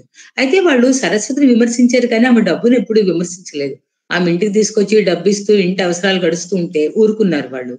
అయితే ఈ అన్నయ్య ఏమో ఉద్యోగం మానేస్తాడు, తనకేమో బాంబే వెళ్ళిపోతాడు, సినిమాలో నటించాలని ఉంటుంది. ఆ సినిమా ప్రొడ్యూసర్ ఎవరో ఉంటారు, అతనికేమో సరస్వతి నచ్చుతుంది. అంటే సరస్వతికి అతనికి ముందర నుంచే ఉన్నది సంబంధం ఉంది. అంటే మరి అక్రమ సంబంధం అనొచ్చో అనకూడదో తెలీదు, అతనికి పెళ్లి అయిపోయింది కనుక అక్రమ సంబంధం అనొచ్చు. ఆ విధంగా సంబంధం ఉంటే అన్నయ్య వెళ్ళి ఏమని అడుగుతాడు తెలుసా, అతను నీకు తెలుసా, ఒకసారి నా గురించి చెప్పి చూడవా అంటాడు. అది నవ్వుతుంది సరస్వతి, అన్నయ్యని చూసి నవ్వుతుంది. ఆ తర్వాత అన్నయ్యకి ఆ సినిమాల్లో ఆ హీరో పాత్ర ఏదో పాత్ర దొరికిన తర్వాత, అమ్మా చెల్లి నీ వల్లే నాకు వచ్చిందే ఇది, లేకపోతే రాదు అంటే, ఏముందిరా నేను ఆడముండనే కదా అంటుంది. అక్కడితో గుండు పిండేసిన మాట అనమాట అది. ఆమెను వాడుకుని చిట్ట చివరికి ఇలా చేశారు. ఇదేమో లైంగిక వివక్ష గురించి రాశారనమాట. అంటే వీరి శైలి చూడండి, మామూలు మాటలు, మామూలు కథనాలు. అంటే ఇందులో ఏవి తను తిరుగుతోందని చెప్పేసి తల్లి దాన్ని కొట్టేసి ఇంట్లోంచి బయటకు తోసేయలేదు, అది అర్ధరాత్రి పూట ఏడుస్తూ రక్తాలు కారిపోతూ అది వెళ్ళిపోలేదు, దానికో హీరో దొరికిపోలేదు, అలా ఎటువంటి ట్విస్టులు ఉండవు. జరిగినట్టుగా యథాతథంగా రాసేసారు వారు. రాసేసి బట్టి కానీ ఈ కథలో ఇంత అట్రాక్షన్ ఎందుకంటే ఉన్నది, అవి మనం చూస్తున్నవే, లేకపోతే మన చిన్నప్పుడు విన్నవే. అంటే ఇప్పుడు మనకు కొంత వయసు ఉన్నది అనుకోండి, అంటే మనకు 40 సంవత్సరాలు ఉన్నాయనుకోండి, అప్పుడు మనం ఏం చేస్తాం, మనకంటే 20 ఏళ్ళు పెద్ద అయిన అమ్మ ఉంటుంది, అంటే ఆవిడ ఇంకా వాళ్ళ అమ్మమ్మ గారు ఉంటారు, అంటే మనం 40 ఏళ్ళు ఉంటే 40 ఏళ్ళు వెనక చరిత్ర మనకు తెలుస్తుంది, మన ఇంట్లో 25 ఏళ్ళు ఉంటే 25 ఏళ్ళు ముందు చరిత్ర మనకు తెలుస్తుంది. అందువల్ల ఏంటంటే ఇప్పుడు వీరు చెప్పిన కథల్లో వీళ్ళు 40లో రాశారు వీరు అంటే 1910, 1800 చివరిలోనే అప్పట్లో ప్రాంతాల్లో ఎలా ఉండేది వినేనా రాసి ఉండాలి, లేకపోతే అప్పుడు జరుగుతున్న విషయాలన్నీ కూడా చూసుకుని ఆ విధంగానైనా సరే రాసి ఉంటారు. ఈ విధంగా అతను రాసిన పాత్రలు చాలా జీవం పోసి మన కళ్ళ ముందు ఉండి సజీవంగా తిరుగుతూ ఉంటాయన్నమాట. అయితే ఇదిలా ఉంటేను మళ్ళీ ఇవాళ మనం కథల గురించే కదా చెప్పుకుంటున్నాం, వారి తాలూకా శైలి గురించి చెప్పుకుంటున్నాం, కథలన్నీ చిన్నవని చెప్పుకుంటున్నాం. తర్వాత ఏంటంటే లైంగికత అనేది ఇది తీసుకుందాం, కులం గురించి తీసుకుంటే కులం లేని మనిషి ఎవరు అంటే శాంత. ఆ శాంత కూడా చాలా విచిత్రమైన పరిస్థితుల్లో జన్మిస్తుంది అనమాట. అంటే శాంత వాళ్ళ అమ్మ భోగంది అయితే ఈ హీరో ఉంటాడు, అతనికి ఏంటంటే ఆమె అంటే ఇష్టం. అయితే వాళ్ళ ఇంట్లో ఎవరు అడ్డు చెప్పరు, వాళ్ళ భోగం వాళ్ళు వాళ్ళ అమ్మాయి ఒక అబ్బాయితో తిరుగుతుంటే వాళ్ళకి బాగానే ఉంటుంది, వాళ్ళు అడ్డు చెప్పరు. అయితే ఏంటంటే ఒక రోజు రాత్రి ఇతను చదువుకుంటూ ఉంటే ఆ భోగంది వస్తుంది వీళ్ళింటికి, వచ్చి తలుపు కొట్టి అంటుంది, రేపు నాకు కన్నరికం చేస్తున్నారు, రేపటి నుంచి నేను ఎలాగో వృత్తిలోనే ఉండాలి నేను, కానీ నాకు నువ్వంటే చెప్పలేనంత ఇష్టం, అందువల్ల ఇవాళ రాత్రి మొట్టమొదటి నీతో గడుపుతాను, తర్వాత ఎవడు గడిపినా సరే అక్కడితో నా మనసు తీరిపోతుంది, తర్వాత నా శరీరం చచ్చిపోతుంది, మనసు లేని శరీరం చచ్చిపోయిన శరీరంతో సమానం, ఈ కట్టె ఎంతమందితో కలుస్తేనేవి కలిని అంటుంది. కలిని అంటే అప్పుడు అతనికి బ్రాహ్మడు, అతను ఆమెను పంపించేయచ్చు కదా, తప్పు ఇలా చెయ్యకూడదు, నేను అలాంటి కోరికలు ఉండకూడదు, నేను ఉంటానని అతను. అంటే ఏంటంటే అక్కడ అతను జయించలేకపోతాడు. జయించలేక ఆమెతో కలుస్తాడు. కలిసిన తర్వాత పొద్దున ఆమె వెళ్ళిపోతూ ఉంటే అతను ఆలోచనలో పడతాడు. ఆలోచనలో పడి అంటాడు, ఈ అమ్మాయికి నేను తప్ప ఎవరూ తెలియదు. మొట్టమొదటి నాతో గడిపింది కనుక ఈమె నా భార్య, నాకు కూడా ఇంకెవరూ తెలియదు అంటాడు. ఆమెను పెళ్లి చేసుకుంటాడు. ఎప్పుడైతే ఆమెను పెళ్లి చేసేసుకున్నారో కులంలో వెలివేశారు. వాళ్ళు భోగం వాళ్ళు కావలసే వెళ్ళి దాన్ని ఉంచుకో, అంతేకాని నన్ను పెళ్లి చేసుకోవడం ఏమిటి అని. అంటే అప్పట్లోనే ఇతను చెప్తాడు, చూడండి ఈ ప్రత్యేకమైన కులము అది ఏవి ఉండదు, ఎవరూ లేకుండా ఈమె పుట్టలేదు కదా, ఈమె తండ్రి ఎవడో తల్లికి తెలియదు, అంతకు మించిన విషయం ఏమీ లేదు. ఈమె ఇప్పుడు నా భార్య, నేను పెళ్లి చేసుకున్నాను, నా భార్య కనుక ఈమెను ఎవరు ఏమీ అనద్దు అని చెప్పిస్తాడు. చెప్తే ఇతను కులం నుంచి వెలివేసేస్తారు. ఒక తమ్ముడు ఉంటాడు. తమ్ముడు నానా దుర్భాషలు ఆడతాడు. ఇంటికి పెద్దవాడివి, నువ్వు ఇలా చేస్తావా అంటే ఉంచుకోవడం తప్పు కాదా? అంటే ఇప్పుడు పెళ్లి చేసుకుని భార్యను ఉంచుకుని తర్వాత ఈమెతో రోజు వెళ్ళి రాత్రి గడుపుతూ ఉండడం తప్పు కాదా? ఈమెతో పిల్లలు కనడం తప్పు కాదా? మరి ఏది తప్పు అని ఇతను అలాగే అడుగుతాడు, ధైర్యంగా అడుగుతాడు. వాళ్ళిద్దరికీ ఓ అమ్మాయి పుడుతుంది. ఆ అమ్మాయి శాంత. ఆ శాంతని ఏంటంటే వీళ్ళు ధైర్యంగా పెంచుతారు. అంటే మన కన్యాశుల్కం నాటకంలో ఉంటుంది కదా, అలా పెంచలేదు. అంటే సుబ్బికి 7 వెళ్ళి 8 రాలేదు అంటారు. 7 వెళ్ళి 8 వస్తే అష్టవర్షం భవేత్ కన్య అని ఎక్కడన్నారో తెలీదు. 8వ ఏడు కల్లా కన్యాదానం చెయ్యాలి. కానీ యోగ్యుడైన వాడికి ఇచ్చి చెయ్యాలి కదా. 72 ఏళ్ల వాడికి ఇచ్చి చేయడం ఏంటి? అగ్నిహోత్రావధానం లాంటి భార్య అడుగుతుంది అప్పటికి, ఇదిగో పసుపు అంటే అదిగో ముసుగు అని ఈ పిల్లకి వాడేమిటండి అంటుంది. అంటే అతను ఏమంటారు, తాంబూలాలు ఇచ్చాను తన్నుకు చావండి అని చెప్పి వెళ్ళిపోతాడు అక్కడి నుంచి. అవన్నీ అసలు హృదయం పిండిసే సన్నివేశాలు. అందులో హాస్యం అంటే చేదు మందులకి క్యాప్సూల్ లా ఉంటుంది చూసారా మీదన, ఆ క్యాప్సూల్ లేకపోతే మనం మింగలం. ఆ క్యాప్సూల్ లాగే హాస్యం వాడుకున్నారు గురజాడ వారు. అందువల్ల వీరి మీద గురజాడ వారి ప్రభావం బాగా ఉంది. అందువల్ల వీరు ఏం చేశారంటే పిల్లకి చిన్నతనంలో పెళ్లి చేయరు, వాళ్ళు చేయకుండా చదివిస్తారు. ఆ అమ్మాయి BA వరకు వచ్చినప్పుడు తల్లి చచ్చిపోతే తండ్రి అంటాడు, నీకు పెళ్లి చేసేస్తానే అంటాడు తండ్రి. అంటే వద్దు నాన్న నాకు పెళ్లి చెయ్యొద్దు అంటే అతను ఏం చెప్తాడు తండ్రి, చిన్నప్పుడు ఆవేశంలో పెళ్లి చేసుకున్నాడు. అదిగాదే మీ అమ్మకి కులం లేదు, నేను వెళ్ళిపోతే నిన్ను చూసేవాళ్ళు ఎవరూ లేరు, అందువల్ల నీకు ఇచ్చి పెళ్లి చేసేస్తాను అంటే ఎవరికి ఇచ్చి పెళ్లి చేస్తావు, ఇదిగో వీడు మంచివాడు నిన్ను జీవితాంతం చూస్తాడు అని పెళ్లి చేసేసిన తర్వాత వాడు దాన్ని కొంపలో వదిలేస్తే ఏం చేస్తాడు ఇతనేం చేయలేడు కదా. అందువల్ల మనసులో మథనం, విపరీతం అంతర్మథనం జరిగిపోతూ ఉంటుంది. ఒకసారి పాత కాలేజీ స్టూడెంట్లు అంతమంది కలిపి ఒక నాటకం ఆడుతూ ఉంటారు. నాటకంలో వస్తాడు విశ్వం. ఆ విశ్వంకి ఈ పిల్లకి ఇష్టపడుతుంది. అయితే ఈ పిల్లకి ఏంటంటే తండ్రి తప్ప మరెవరూ తెలియదు. అందులో విశ్వం మీద ఆమెకు ఏర్పడినది ప్రేమ అన్న సంగతి కూడా ఈ అమ్మాయికి తెలియదు కానీ ఇష్టం ఉంటుంది తనంటేను. అయితే తండ్రికి మాత్రం అంతర్మథనం తినేస్తోంది కదా. తినేసి తమ్ముడికి ఉత్తరం రాస్తాడు. సరేలే, శాంతి అంటే ఇష్టం లేకపోయినా శాంతికి బోల్డంత ఆస్తుంది కదా, వాడి దగ్గర డబ్బులు లేవు, 4 ఆడపిల్లలు, డబ్బు కోసమైనా శాంతిని తీసుకెళ్తాడు, 3 ఆడపిల్లలకి పెళ్లి చేసినప్పుడు నా శాంతకు కూడా ఏదో ఒక దారి చూపించకపోడు అని తమ్ముడికి ఉత్తరం రాస్తాడు. రాస్తే సరిగ్గా వీడి నాటకం రోజు పొద్దున్న అంటుంది శాంత, నాన్న మధ్యాహ్నం భోజనానికి నువ్వు వచ్చి పొద్దున్న మా రిహార్సల్స్ అవుతున్నాయని చెప్పి వెళ్ళిపోతుంది. అయితే ఆ రాత్రి అతనికి హార్ట్ అటాక్ వస్తే భయం వేస్తుంది, నేను చచ్చిపోతానేంటి నా తమ్ముడు రాకుండా అని. ఆ చెమట్లది పట్టేస్తుంది. కానీ తెల్లవారు లేచి నిలదొక్కుంటాడు. ఒంట్లో బాగోలేదు అంటే శాంతి ఎక్కడి నాటకానికి వెళ్ళదో భయానికి ఆయన ఇంట్లో ఉంటాడు. పైగా తమ్ముడు కూడా వస్తున్నాడు కదా, తమ్ముడితో మాట్లాడాలని. ఆ తమ్ముడు వచ్చి ఎప్పట్లా అంటాడు, చేసుకున్నప్పుడు తెలీదా ఆ పిల్ల కులం, ఇప్పుడు ఆడపిల్ల పుట్టుకొచ్చేసరికి పుట్టుకొచ్చిందా, అదనే 5వ ఏటో 7వ ఏటో అయ్యే చేతిలో పెట్టేసే దాని చావు చచ్చేది కదా, దానికెందుకు రా చదువులు అవి నేర్పించావు, నెత్తికెక్కించుకున్నావు, ఇప్పుడు వచ్చి మా మీద తోస్తానంటావా, అలా అప్రాచ్యపు మాటలు అంటాడు. ఎప్పుడైతే అతను అప్రాచ్యపు మాటలు ఆడాడో అప్పుడు అతనికి మళ్ళీ ముందు రోజు రాత్రి వచ్చింది కదా హార్ట్ అటాక్, మళ్ళీ హార్ట్ అటాక్ వచ్చి తండ్రి చచ్చిపోతే శాంతకి వచ్చేస్తుంది. శాంతకి ఏమీ అర్థం కాదు. చిన్నాన్న వెంట వెళితే అప్పుడు ఏమవుతుందంటే చిన్నాన్న భార్య ఈమె వెళ్ళగానే ఈమెకు గది చూపించి ఏమంటే, అమ్మాయి నువ్వు ఈ గదిలోనే ఉండు, మా ఇళ్లలోకి నువ్వు రాకూడదు. మళ్ళీ ఆ అమ్మాయి డబ్బు రావచ్చు, ఆ అమ్మాయి 100 రూపాయలు 200 రూపాయలు ఇస్తే వీళ్ళు ఇంటి అవసరాలు గడుపుకోవచ్చు. కానీ ఏముంటుంది, నువ్వు ఇంట్లోకి రాకూడదు, నువ్వు మాలాంటి వాళ్ళ ఇళ్లలోకి నువ్వు రాకూడదు అంటుంది. ఆ తలుపు గడి పెట్టిస్తుంది బయట నుంచి. మధ్యాహ్నం వయస్కర్లా విస్తరాల్లో అన్నం తీసుకొచ్చి ఎత్తి పడేస్తుంది. మళ్ళీ మారువేయకూడదు అమ్మాయి, నేను మైలు పడిపోతాను అని చెప్తుంది. చెప్తే దీనికి అలాంటి జీవితమే తెలియదు. అమ్మ నాన్న గారాబంగా పెంచారు, బిఏ పాస్ అయింది. మరి ఈ అమ్మాయి అలాంటి జీవితం బతకగలదా? ఉండలేదు. ఉండక సాయంకాలం ఎలాగో సందు చూసుకుని చెరువు గట్టుకు వెళ్తుంది. చెరువు గట్టుకు వెళ్తే చూడండి మనుషులు ఎలా ఉంటారో. మునుసుబు ఉంటాడు, అతను 50 ఏళ్ల వాడు, ఏదో నల్లగా పొట్టుగా అతనికి నచ్చినట్టుగా అతను ఉంటాడు. అతనికి ఈ అమ్మాయి దగ్గరికి వచ్చి, ఏమ్మా చెరువు వద్దుకు వచ్చావు, నాకు రాకూడదు తోటలో మా ఇంటికి, అక్కడి నుంచి అయితే నీకు బాగా పొద్దుపోతుంది, ఆ చల్లగాలి అది తగిలి నేను ఉంటానులే తోడు అంటాడు. అందరికీ అర్థమవుతుంది ఆయన ఉద్దేశం. ఇది వచ్చేస్తుంది, ఇంటికి వచ్చేస్తుంది. ఇంటికి వచ్చేసరికల్లా ఆ పింతల్ని నానా రభస చేస్తుంది. ఎప్పుడూ లేదు ఆడది ఇల్లు దాటిందా? ఆడది అసలు ఇల్లు దాటడం ఏంటి? చెరువు ఒడ్డుకు వెళ్ళడం ఏమిటి? ఆ రిలాక్స్ అవ్వడం ఏమిటి? ప్రకృతి చూడడం ఏంటి? అసలు వాడదా, నువ్వు మర్చిపోయావా నువ్వు అని పిన్ని శుభ్రంగా తిడుతుంది. చిత కొట్టేద్దామంటే నిన్నే ముట్టుకోకూడదాయే అంటుంది ఆ పిన్ని. అంటే ముట్టుకోగలిస్తే కొట్టేస్తుంది అనమాట. అంటుంది. చిన్నపిల్లల్ని రానివ్వదు. ఇక ఆ ఇంట్లో ఉండలేక ఆ అమ్మాయి వచ్చేస్తుంది బయటకి. అయితే బయటకు వచ్చేస్తున్న లోపుగా అమ్మాయికి తెలుస్తుంది విశ్వం అంటే తనకి ఇష్టం అని. తను విశ్వానికి ఉత్తరం రాస్తుంది, విశ్వం కూడా అమ్మాయికి ఉత్తరాలు రాస్తాడు. బయటకు వచ్చేసిన అమ్మాయి ఎక్కడికి పోతుంది? అక్కడ తండ్రి లేడు, ఇక్కడ పిందెలు తగిలిసింది, ఇప్పుడు ఎక్కడికి?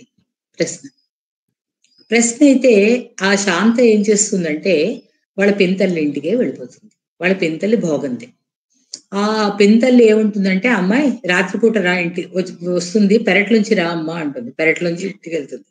ఇంటికి వెళ్ళిన తర్వాత అంటుంది, ఇదిగో ఈ గది నువ్వు ఉండు, కానీ ఇక్కడికి విటులు వస్తూ ఉంటారు, వాళ్ళ కన్ను కానీ నీ మీద పడితే నీ జీవితం బుగ్గైపోతుంది, అందువల్ల నేనే వెళ్ళి తలుపు తీస్తాను, నువ్వు లోపల దాగో అంటుంది. అందువల్ల ఆ అమ్మాయికి మళ్ళీ జైలే వచ్చింది. అయితే మళ్ళీ జైలే వచ్చింది, కానీ ఈ జైల్లో ప్రేమ ఉంది. పింతల్లికి ఏంటంటే బెంగ, ఈ పిల్ల మీద ఎవడు కన్ను పడుతుందో అని బెంగ. అయితే పడరాని వాడు కన్ను పడింది దీని మీద. ఎలా అంటే ఆ విశ్వం వాళ్ళు ఏదో అప్పట్లో నాటక కంపెనీలు ఉంటూ ఉండేవి కదా, నాటకాలు అవి వేసుకుంటూ ఉండేవారు కదా. ఒక పాడుపడిపోయిన నాటక కంపెనీ దగ్గరికి వెళ్ళి ఆ కంపెనీని మేము ఉద్ధరిస్తామని చెప్తారు. విశ్వం తరపు ఫ్రెండ్ చెప్పిన తర్వాత వాళ్ళు దీనింటి పక్కనే ఉంటారు, విజయవాడలోనే ఉంటారు. కానీ దీనికి తెలియదు, ఇది ఇంకా పాతింటిగా ఉత్తరాలు రాస్తూ ఉంటుంది. వాళ్ళకి తెలియదు ఇది పక్కనే ఉంటుంది, భోగం వీధిలో ఉంటుందని వాళ్ళకి తెలియదు. వాళ్ళు కూడా పాతింటిగా ఉత్తరాలు రాస్తూ ఉంటారు. అందులో ఉత్తరాలు ఒకరికొకరు అందకపోతే చైర్మన్ కళ్ళు పడతాయి. పడితే శాంత చూడండి ఎలా రియాక్ట్ అవుతుందో. ఇప్పుడు పింతలతో నువ్వు రోజు వస్తున్నావు కదా అని అందు. అతనికి భార్య ఉండదు, పిల్లలు ఉంటారు. పిల్లలు ఉంటే శాంత ఆలోచించి ఇంకా లాభం లేదు, ఇక్కడ నేను ఎంతకాలం ఈ గదుల్లో ఉండాలి, మగ్గిపోతూ ఉండాలి, అక్కడ 3 పిల్లలు ఉన్నారు కదా, పిల్లలు ఎదుర్కొంటే వీడు నన్ను ఏం చేయలేడు, నా మీద ఒంటివి చేయలేడు అనుకుని పదండి అంటుంది. వాళ్ళ ఇంటికి వెళ్ళి పిల్లలకు చదువులు చెప్తూ ఉంటుంది. చదువులు చెప్తే వాడు వెకిలి వేషాలు వేస్తూ ఉంటాడు. ఇవో నాటకం రోజు వస్తుంది. నాటకం రోజున ఆ విశ్వాన్ని కనుక్కుంటుంది. విశ్వంతో వెళ్ళిపోతుంది. వెళ్ళిపోయి విశ్వాన్ని పెళ్లి చేసుకుంటాను అంటుంది. అయితే ఏంటంటే ఈ లోపుగా ఆ చైర్మన్ అవమానం తట్టుకోలేకపోతాడు. అది భోగం కులంది అని చెప్పేసి విశ్వానికి చెప్పేస్తాడు అన్నమాట. చెప్పేస్తే మొట్టమొదటి విశ్వానికి షాక్. ఇవన్నీ కూడా మనకి కళ్యాణ మంటపం అని ఓ సినిమా వస్తూ ఉండేది. గుమ్మడికి అంజలికి కూతురు కాంచన నానా బాధలు పడుతుంది. సినిమాలో తన ప్రాణాలు పోగొట్టుకుంటుంది ఆ హీరోయిన్, ఇదే కారణానికి. అయితే ఏంటంటే ఇక్కడ మాత్రం తన ప్రాణాలు పోగొట్టుకోదు. ఆ విశ్వం చెప్తాడనమాట, నువ్వు నాకు తెలుసు, మన కాలేజీలో చదువుకున్నావు, నీ ప్రవర్తన ఎలాంటిదో తెలుసు, నీ నిజాయితీ ఎలాంటిదో తెలుసు. నిజాయితీ తెలుసుకున్నప్పుడు అంటే గుణకర్మ మనం చేసుకునే గుణం బట్టే మన కులం వస్తుంది, మన ప్రవర్తన బట్టే కులం వస్తుంది. ఎక్కడ పుట్టిన వాళ్ళకి ఆ కులం రాదు. అయినా సరే నీలో నీ తండ్రి రక్తం ప్రవహిస్తోంది, నేను పెళ్లి చేసుకుంటాను అని చెప్తాడు. ఆమెకి పెళ్ళి అవుతుంది అనమాట. అంటే ఈ విధంగా ఆమె కులం లేని మనిషి అయినా సరే తన జీవితాన్ని ధైర్యంగా, అంటే నేను కొంచెం సమయాభావం వల్ల కొంచెం తక్కువ చెప్పాను నేను, కానీ ఈ కథలోని వారు చాలా చెప్తారనమాట. బోల్డ్ అని ట్విస్టులు ఉంటాయి, చక్కగా ఉంటుంది. కథ చదువుతుంటే మనకి గుండె తరిగిపోతూ ఉంటుంది. ముఖ్యంగా ఆ చైర్మన్ వచ్చి అతన్ని ఆ పెద్ద తండ్రి కంటే పెద్దవాడు, ఈయన తండ్రి కంటే పెద్దవాడు, కేవలం ఆమె భోగంది అని చెప్పేసి ఆమె మీద పడడం, పిన్నితో పడుకుంటూ మళ్ళీ పిల్ల మీద కన్ను వేయడం, అవన్నీ చూస్తుంటే కడుపు తరుక్కుపోతూ ఉంటుంది మనకి. ఇంత అన్యాయం ఉంటుందా అని. అయితే ఏంటంటే కథలు అంటే ఇక్కడ కథనం అనమాట. ఆ కథ చకచకా జరిగిపోతూ ఉంటుంది. మనం అయ్యో అన్యాయం అనుకుంటూ ఉంటాం, కానీ అతనేమి అన్న రచయిత ఇలా జరిగింది, ఇలా జరిగింది, ఇలా అయ్యింది, ఇలా ఉన్నది, తను వెళ్ళింది వచ్చింది, ఎంత బాగా జరుగుతుందో తెలియదు ఆ కథ. ఆ కథ ఎలా వెళ్ళిపోతుంది అంటే గోదావరి నది మీద పడవ వెళ్ళిపోతూ ఉంటుంది చూసారా, అలా వెళ్ళిపోతూ ఉంటాయి మన కళ్ళ వెంబడి ఈ అక్షరాలు. అలాగా అక్షరాలన్నీ వెళ్ళిపోయి పెద్ద కథ 4 వారాలు 5 వారాలు సీరియల్ అది. ఒక్క క్షణం కానీ ఓపిక పట్టి చదవగలిగితే మనకి ఈ కులం పేరుతో ఆడవాళ్ళకి జరిగిన వివక్షత అంతా కూడా మనకి తెలియవస్తుంది. అయితే ఇప్పుడు ఇది కూడా అయిపోయింది కదా. అయిపోయిన తర్వాత ఇంకా మనం తెలుసుకోవాలి అంటే మారిన జీవితం.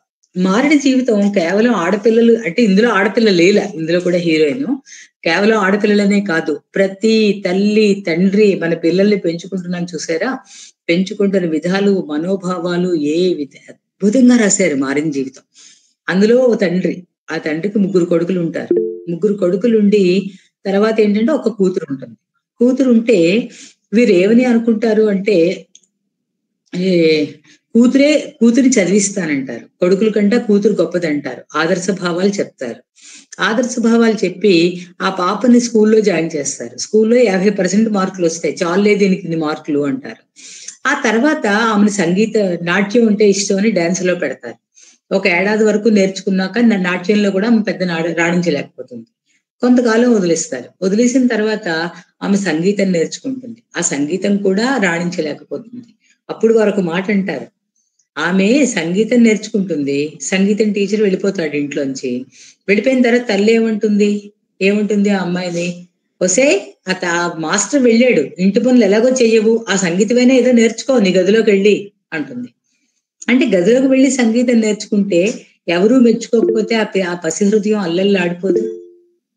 మనం కూడా పిల్లలకి చెప్తాం కదా, ఒరే నువ్వు 10th క్లాస్కి వచ్చావు, నువ్వు టీవీ చూడకు అంటాం. ఏమి వాడు 10th క్లాస్కి రావడం నేరమా?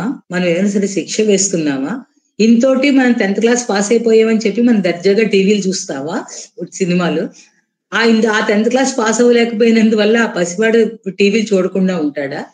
లేకపోతే వాడిని స్కూళ్ళకి ప్రైవేట్లకి శుభ్రంగా పొద్దున్న నుంచి రాత్రి వరకు పెట్టి మన టీవీలన్నీ చూసుకుని వాడు వచ్చేసరికల్లా ఇల్లంతా నిశ్శబ్దంగా ఉంచుతావా? ఇక్కడ ఆ పిల్లకి కూడా జరిగింది అదే. అతని సైకాలజీ ఎలా పట్టుకున్నాడో చూడండి. ఆ పిల్లని డాన్స్ లో పెట్టారు, ఆ పాప ఏదో చేస్తుంది, బాలా గోపాలకృష్ణ ఏదో చేస్తుంది. చేసినప్పుడు అరే ఎంత బాగా చేస్తున్నావే తల్లి, చెయ్యి, మా పాప డాన్స్ చేస్తుంది అని బయటకు వెళ్ళి అన్నారు అనుకోండి, అంటే అందులో ఆమె రాణిస్తుంది.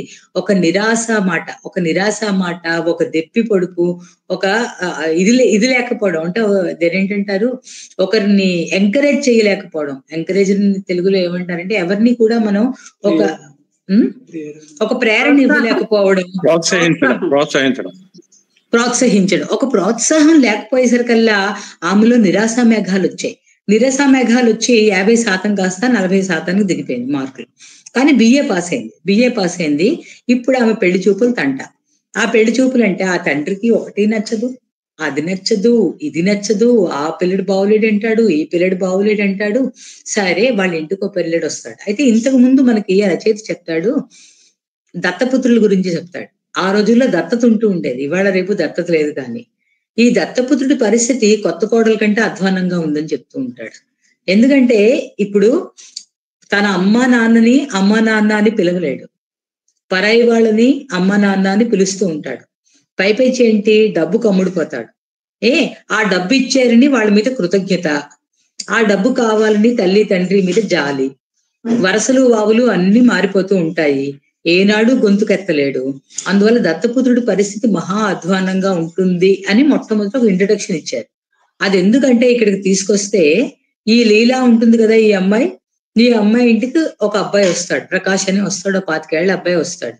వచ్చి చెప్తాడు, ఆయన పెళ్లి కొడుకు అనమాట, నాకు 25 ఏళ్ళు, నేను దత్తపుత్రుణ్ణి, నాకు 100 ఎకరాల పొలం మాగాణి ఉన్నది, ఏదో పలానా ఊరు చెప్తాడు. ఏదో పెద్ద పల్లెటూరు, మామూలు పల్లెటూరు కాదు.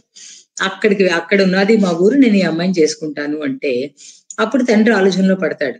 ఆ రోజుల్లో బిఏ అంటే ఆషామాషి కాదు. 1950లో బిఏ పాస్ అయిందంటే ఆషామాషి కాదు. నా కూతురి చదివించాను, సంగీతం, నాట్యం, శిల్పం అన్ని నేర్పించాను, దీన్ని ఆ పల్లెటూరుకి నేను ఎలా ఇచ్చిస్తాను అంటారు. ఈ లోపుగా పిడుగులాంటి వార్త ఏంటంటే వాడి 2వ పెళ్ళని. మొదటి భార్య 3 నెలలకు 6 నెలలకు ఆపరేషన్ చేసి చచ్చిపోయింది. ఇది 2వ భార్య అంటారు. ఒకటి పల్లెటూరు అంటారు, రెండోది ఇలాంటిది అంటారు, ఈ పిల్లని ఇవ్వను అంటాడు. అంటే విచిత్రం ఏంటంటే ఆ ప్రకాశం రెండోసారి వచ్చేసరికి ఈ అమ్మాయి ప్రకాశాన్ని చేసేసుకుంటాను అంటుంది. చేసేసుకుంటాను అని ప్రకాశాన్ని చేసేసుకుంటాను అంటే చేసుకున్నప్పుడు కూడా బోల్డ్ లాజిక్స్. వీడు అబద్ధం ఆడుతున్నాడేమో అంటే అబద్ధం ఎందుకు ఆడతాడు, వీడికి ఆస్తి లేదేమో అంటే మనమేం పెళ్లికి కన్యాశుల్కం అడగలేదు కదా, ఎంత ఆస్తి ఉంటేనే ఇస్తామని మనం అనలేదు కదా. అలా అనమాట. అంటే ఆ తల్లికి వచ్చిన అనుమానాలన్నీ కూడా తల్లి తాలూకు అన్నదమ్ముడు తీరుస్తాడు. మొత్తం మీద పెళ్లి చేసి పల్లెటూరు పట్టుకెళ్తే మద్రాసులో పెరిగి బిఏ చదువుకుని సంగీతం నాట్యం అన్ని నేర్చుకున్నటువంటి అమ్మాయి ఆ పల్లెటూరులో మొట్టమొదటి అనుభవించింది ఏంటంటే అత్తగారు 3 ఆడపడుచులు, అందరూ విధవలే. వాళ్ళు ఉంటారు ఇళ్లలో. వాళ్ళ పెత్తనం మరి చెప్పలేనట్టుగా ఉంటుంది. అదేమిటే చీర కట్టుకున్నావు, రంగురంగుల చీర కట్టుకున్నావు, నువ్వు కులుకుతూ నడుస్తున్నావేంటే అంటే ఇంటికి మామూలుగా ఒక వాయిల్ చీర కట్టుకోవడం పెద్ద విషయం కాదు, కానీ అది వాళ్ళకి మహా తప్పు. అదేమిటే అలా నడుస్తున్నావు, ఇదేమిటే ఆ మగవాడు పాలేరు వెళ్ళిపోతే నువ్వు మాట్లాడుతున్నావు, అలా మాట్లాడచ్చా, తప్పు కాదు. ఆ తర్వాత అదేంటి పెళ్ళైన తర్వాత నువ్వు నెలను బయట చేరేవు, ఆ చేరకూడదు కదా, నువ్వేదో పాపం చేసేవు అంటూ ముగ్గురు ఈ వీళ్ళ మీద పడిపోవడం. చిన్న దానికి, చితక దానికి, కూర్చున్న దానికి, నిల్చున్న దానికి, చేతిలో పుస్తకం పట్టుకుంటే ఆడపిల్లల పుస్తకం చదవచ్చా, ఏమిటేమిటో రాసిస్తారే, ఆ పుస్తకాలు చదివి పాడైపోతావు నువ్వు అని మీద పడుతూ ఉంటారు. ఈ భర్త ఏంటంటే ఈయన చెప్తారు, చూడు వాళ్ళు అలా మాట్లాడుతున్నారు కానీ వాళ్ళ మనసు మంచిది అని భర్త చెప్తూ ఉంటాడు ఆ అమ్మాయికి.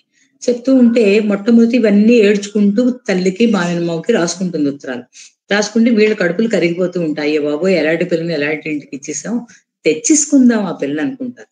అనుకుని తిరుపతి వీళ్ళు వెళ్తారు. తిరుపతికి ఆ కూతురు కూడా వస్తుంది. కూతురు ఆ వెధవక్క చెల్లి ఆడపడుచులు తల్లి అందరూ వస్తారు. వస్తే అక్కడ చెప్పేస్తుంది, వీళ్ళు మా అమ్మ నాన్న వీళ్ళు అని చెప్పేస్తుంది. చెప్పేస్తే వాళ్ళేమో ఒకసారి మా ఇంటికి రండి అంటారు. కానీ వీళ్ళకి ఆ పల్లెటూరు వెళ్ళడానికే భయం. అయితే ఈ లోపుగా తెలిసింది ఆ అమ్మాయి నెల తప్పిందని తెలుస్తుంది. సరే మద్రాసు తీసుకొస్తారు, ఫంక్షన్ చేస్తారు. చేస్తే ఇక్కడ ఆశ్చర్యం ఏంటంటే ఆ అమ్మాయి భాష మారిపోతుంది. అంటే ఆ అమ్మాయి తీరు మారిపోతుంది, తెన్ను మారిపోతుంది. మీ అత్తవారింట్లో ఇలా కదా అని ఇంతకు ముందు చెప్పుకుంది కదా నేరాలు చెప్పుకుంటే ఈ అమ్మాయి మాట్లాడదు, ఉలకదు, పలకదు. ఆడబడుచులు ఇలా కట్టడం లేదమ్మా వాళ్ళు మంచివాళ్ళేను, ప్రతి మాట తిరగదోసిస్తోంది, ప్రతి మాట ఖండించేస్తోంది. అది కాదే నీకు ఇక్కడ పొద్దుపోదు కదా, లేదే నాకు అక్కడ పొద్దుపోతుందమ్మా, అక్కడ నేను బాగానే ఉంటున్నాను ఉంటుంది. ఇదేమిటి దీనికి ఏమిటైపోయింది అనుకుంటారు. కొడుకు కొడతాడు కానీ దీని మనసు ఇక్కడ ఉండదు, పుట్టింట్లో ఉంటుంది కానీ అత్తవారింట్లోనే దీని మనసు అంతా ఉంటూ ఉంటే ఈమెలో మార్పుకి కారణం ఏంటి ఎవరికి అర్థం కాదు. మేనమావకు అర్థం కాదు. తర్వాత తండ్రి కూడా జుట్టు పీకుంటూ ఉంటాడు. పట్నంలో పుట్టింది, పట్నంలో పెరిగింది, పట్నవాస పిల్ల. ఆ పల్లెటూరు వెళ్ళిపోవడం ఏమిటి, పేడలు పెట్టి ఇళ్లంతా అలుక్కుంటూ ఉండడం ఏమిటి, ఆ పూరు గుడిసెల్లో ఉండడం ఏమిటి, ఆ పద్ధతి ఏమిటి, ఆ పెంకుటింట్లో వాళ్ళకి మొగాసాదారులు కదా, పొలాలు ఉన్నాయి కదా, పెంకుటింట్లో ఉండడం ఏంటి అని. అంటే ఆమె వెళ్ళిపోతూ మెడిసిన్స్ కొంటుంది. యాంటీబయాటిక్స్ వేసుకుని చిన్న పట్టేలు, అప్పట్లో హైడ్రోజన్ పెరాక్సైడ్ వేసి దెబ్బ తగిలితే రాస్తారు కదా, హైడ్రోజన్ పెరాక్సైడ్, చిన్న మందులు, ఆ తర్వాత ఇంకా ఆయుర్వేదిక్వి అవన్నీ కొనుక్కుని చెప్తుంది అనమాట, నాన్న అక్కడ వాళ్ళందరూ నన్ను గౌరవిస్తున్నారు, చూడండి మన ఇంట్లో మన పిల్లలకి ఇంపార్టెన్స్ ఇవ్వకపోతే అలా జరుగుతుంది, నన్ను గౌరవిస్తున్నారు, చదువుకున్న పిల్ల అంటారు, ఏదైనా జరిగితే నన్ను సంప్రదిస్తారు, పేపర్ చదవాలి అంటే నేను చదివితే వాళ్ళంతమంది కూడా వింటారు. తర్వాత నాకేమో ఎప్పుడైనా సరే 10 మంది మాట్లాడుకున్నప్పుడు నేను కానీ మాట్లాడాను అనుకోండి, లేదు సంగీతం నేర్చుకుంది ఆ పాట అదే అనుకుంటారు. అంటే ఎక్కడ ఏది రిఫరెన్స్ వచ్చినా వాళ్ళు నన్ను అడుగుతారు, నాకు అక్కడ బాగుంది ఇక్కడ బాగాలేదంట. అంటే ఒక గుర్తింపు ఒక మనిషిలో ఎంత మార్పు తీసుకొచ్చింది. అంటే ఏ గుర్తింపు లేకుండా దిగలాగేసి దిగభాగారం చేసేసి ఏమిటి చదివితే ఏమిటి గొప్ప, రాస్తే ఏమిటి గొప్ప, పాడితే ఏమిటి గొప్ప అని ఎవ్వరూ నేను పట్టించుకోకుండా ఉంటే ఆ మనసు 20 ఏళ్ల పాటు కుంగిపోయింది పుట్టింట్లో. ఆ అమ్మాయి భోగాలు అనుభవిస్తున్నా సరే. అలా కాకుండా అక్కడికి వెళ్ళిన తర్వాత ఆమెకు ఒక గుర్తింపు దొరికి, ఒక ప్రోత్సాహం దొరికేసరికల్లా అది పల్లెటూరు అయినా, లైట్లు లేకపోయినా, అక్కడ ఆడబడుచులు వాళ్ళు కొంచెం మోటుగా మాట్లాడుతున్నా, అక్కడ ఎక్కువ పని చేయగలుగుతున్నా, అక్కడ వాళ్ళకి మూఢనమ్మకాలు. అది ఎలాగంటే ఇప్పుడు పాలేరు వెళ్ళిపోతూ ఉంటే పాలేరు మీద ఏదో గట్టిగా మాట్లాడడం, ఆ తర్వాత అది అవునురా నువ్వు పనిలోకి ఎందుకు వస్తావు నువ్వు, ఒక మోటు మాట వాడిని అంటుంది. అంటే మాట మోటుగా ఉంటుంది కానీ మనసులో మోటుతోనే ఉండదు. పల్లెటూరు వాళ్ళకి మాటే మోటు. ఉండడం, ఆ ప్రేమను అనుభవించింది ఆవిడ. ఒకసారి ఎప్పుడైతే ప్రేమని, అభిమానాన్ని, గౌరవాన్ని, ముఖ్యంగా గుర్తింపుని గుర్తించిందో ఆమె అక్కడ ఉండిపోవడానికి రెడీ అవుతుంది. అంటే ఇందులో ఏంటంటే తండ్రి హేతువాది అయితే ఇక్కడ పూజలు చేస్తూ ఉంటుంది, పూజలు చేసుకుంటుంది, వ్రతాలు చేసుకుంటూ ఉంటుంది, సంతర్పణ చేస్తూ ఉంటుంది, దానాలు చేస్తుంది, ధర్మాలు చేస్తుంది. అంటే ఏంటంటే ఆమె హేతుబద్ధంగా ఆలోచించడం మానివేసినా సరే ఆమె ఆమె సుఖంగా ఉండగలిగింది. ఎందుకంటే అది ఆమెకు దొరికినటువంటి గుర్తింపు వల్ల. అందువల్ల మనం చిన్న పిల్లలు ఎప్పుడైనా సరే వచ్చి ఏదో బొమ్మ ఏదో వేసారు అన్నారు అనుకోండి, అంటే అప్పుడు మనం వాళ్ళని అందాం, అంటే లేదురా నువ్వు బాగా వేసావు అని, నువ్వు బాగా వేసేవురా, సూర్యుడికి ఎరుపు రంగు వేసేసాడు అనుకో, పచ్చ రంగు వేసేసాడు అనుకోండి, నాన్న ఇదిగో సూర్యుడిని వేసేను అంటే మనం తిట్టకూడదు పచ్చ రంగు వేసావని. అరే బాగుందిరా, ఎప్పుడు ఎర్రగానే చూస్తున్నాం, ఇవాళ పచ్చగా ఉన్నాడు కదా అనాలి. మనం ఆడపిల్లని కూడా గుర్తించాలి. ఎవరిలోనే ఏ ప్రతిభ లేనివాడు ఎవరు ఉండరు. అందరికీ ఏదో ఒక ప్రతిభ ఉంటుంది. ఒకళ్ళు పాడగలరు, ఒకళ్ళు ఆడగలరు, ఒకళ్ళు మాట్లాడగలరు, ఒకళ్ళు ఓపికగా వంట చేయగలరు, ఒకళ్ళు శాంతంగా ఒకళ్ళు చెప్పింది వినగలరు. అందువల్ల ఆడపిల్లకో మగ పిల్లడికో మనకి కావలసింది గుర్తింపు. ఇది ఆ మహానుభావుడు 45లో చెప్పాడు. అందువల్ల కథలకు అతను పెద్ద దిక్కు అన్న మాట ఎంతైనా న్యాయంగా ఉన్నది కదా. అది అయితే సమయం 8:06 అయిపోయింది. నా దగ్గర 10 నిమిషాల సమయం ఉంది నాకు తెలుసు. అయితే ఏంటంటే మరో పెద్ద కథ అందుకోకుండా సరే ఇంత అట్లా పెట్టి ఆలోచిస్తున్నాను, లైంగికత అనే విషయం చెప్దామా చెప్పకూడదా అని. సరేలే, అతను అంత పెద్దతను రాశారు, పచ్చ కాగితం ఒకసారి చెప్పేసుకుందాం. ఆ పచ్చ కాగితంలో ఏంటంటే అమ్మాయి హిందిర. ఇక్కడ కూడా ఇదే పరిస్థితి. తల్లి తండ్రి పేదవాళ్ళు, 8వ ఏట పెళ్లి చేస్తారు. వాళ్ళకి ఏమీ ఉండదు, అంటే చేతికి మూతికి ఏవైనా సరే తెచ్చుకుండాలి అంటే అతను వెళ్ళడం, 5 రూపాయలు తీసుకురావడం, ఏదో ఇంట్లో వాళ్ళందరూ ఉన్ననాడు తినడం, లేనినాడు మానేయడం. అయితే కూతురికి ఎలాగో ఒకలా పెళ్లి చేస్తారు కానీ ఇంకా అమ్మాయి పెద్దది అవ్వదు, పెద్ద రజస్సులు అవ్వదు, కాపురానికి వెళ్ళదు, ఇంట్లో ఉంటుంది. అయితే ఆ అమ్మాయికి కూడా ఎలాగో ఒకలా నీకు పెళ్లి చేసేమే, నువ్వు ఇక్కడ పిల్లవు కాదు అక్కడ పిల్ల. ఆమె అభావంగా ఉంటుంది. ఒకసారి ఎప్పుడో నా మిత్రురాలు ఎప్పుడో అన్నా, నాకు భావాలు ఉండవు కాచేది అంటారు. భావాలు లేకుండా ఎవరైనా ఉంటారా అనుకున్నాను నేను. కానీ అంటే ఆమె అనుభవంతో చెప్పుండదు, చూసి చెప్పుంటుంది. అందువల్ల వాళ్ళు ఏంటంటే భావరహితంగా ఉంటుంది ఇందిర. అంటే ఆ అమ్మాయి మొహం మీద పడి నువ్వు ఆడచెత్తవి అన్నా ఆమెకి ఏమి అనిపించదు, నువ్వు బాగున్నావు అన్నా ఏమీ అనిపించదు. అసలు ఆమెకి ఏమీ అనిపించదు ఎప్పుడు కూడాను. మామూలుగా లేచి మామూలుగా అంటే ఒక ఏడుపు రాదు, ఒక దుఃఖం రాదు, ఒక ఆనందం రాదు, ఏమీ రాదు, అలాగే ఉంటుంది ఆ అమ్మాయి. ఎందుకంటే ఆమె అలా ఉందని ఇంట్లో ఎవరికి తెలియదు కూడా. ఏదో కేకలేయడం, ఏదో తిట్టడం, పొద్దున్నే ఇక్కడికి వచ్చేసేవేమిటే, పువ్వులు ఇంకా కోయలేదేమిటో, అయితే సరే కోసేస్తాను, చేతి అంటే ఒకవేళ ముళ్ళు ఏదో పుచ్చుకుందాం కూడా ఆ ముళ్ళు దాన్ని తీసేసుకోవడం, అంటే ఎవరో వస్తారని తీస్తారని ఒక చిన్న ప్రేమ. అది అంటే వీరి రచనలన్నీ 30, 40, 50 వరకు ఈ సాంఘిక రచనలు విపరీతం వెళ్ళాయి. తర్వాత చందమామలో ఉన్నారు, తర్వాత వారు మార్క్సిజం వచ్చింది, ఇందులో విరసంలో జాయిన్ అయ్యారు. వచ్చిన తర్వాత అటువైపు కథలు ఎక్కువ వెళ్ళిపోయాయి, సైంటిఫిక్ కథలు ఎక్కువగా వెళ్ళిపోయాయి. అందువల్ల వీరి కథలనే సినిమా వాళ్ళు తీసుకున్నారేమో కథల కింద, వీరి కథలనే పాటల కింద రాశారు. అందుకని అంటారు కదా, నిన్నుగా ప్రేమించుటకు నీ కోసమే కన్నీరు నించుటకు. ఎవరో ఒకళ్ళు ఉండాలి, ఎవ్వరు లేరు ఈ అమ్మాయికి. అందువల్ల కన్నీళ్ళు కూడా రాలేదు, ప్రేమ రాలేదు, అభిమానం రాలేదు, అభావంగా అయిపోయింది. ముభావంగా కాదు, అభావంగా అయిపోయింది అమ్మాయి. అయితే ఏంటంటే అదే వీధిలోని ఒక గొప్పింటి ఆవిడ ఉంటూ ఉండేది. ఆవిడకేమో ఇంత పెద్ద పట్టింపులే ఉండదు, చాలా డబ్బులు. వాళ్ళ ఆయన ఏదో కాంట్రాక్టర్ చేసుకుంటూ ఉంటారు, బోల్డ్ డబ్బులు. వాళ్ళ ఇంటికి మామూలుగా అత్త అంటూ ఉండడం, వెళుతూ ఉండడం, వస్తూ ఉండడం, ఏదో దొడ్లో కాచినవన్నీ ఇస్తూ ఉంటారు కదా బ్రాహ్మణులు, పేదవాళ్ళు ఇస్తూ ఉంటారు. ఈ అమ్మాయి పట్టుకొస్తూ ఉంటుంది. ఇచ్చేది అన్న సంతోషం లేదు, ఒకవేళ వాళ్ళు ఇవాళ అయిపోయా అన్న ఈ పెళ్లి ఏమో అనుకునే పరిస్థితిలో లేదు ఈ పిల్ల. అయితే ఏంటంటే ఆ అత్త అని పిలుస్తుంది కదా, ఆవిడ తమ్ముడు వస్తాడు. ఆవిడ తమ్ముడు కళ్ళి పిల్ల మీద పడ్డాయి. 13 ఏళ్ల పిల్ల, పెరుగుతోంది, పచ్చగా ఉంది, హాయిగా ఉంది. అతను కొంచెం అటు ఇటు తిరిగే మనిషి, అంటే చెడ్డవాడు కాదు, కానీ అందాన్ని అనుభవిస్తూ ఉంటాడు వాడు ఎప్పుడు కూడా. అయితే ఏంటంటే ఈ అమ్మాయికి ఇంక తెల్లవారితే కార్యం.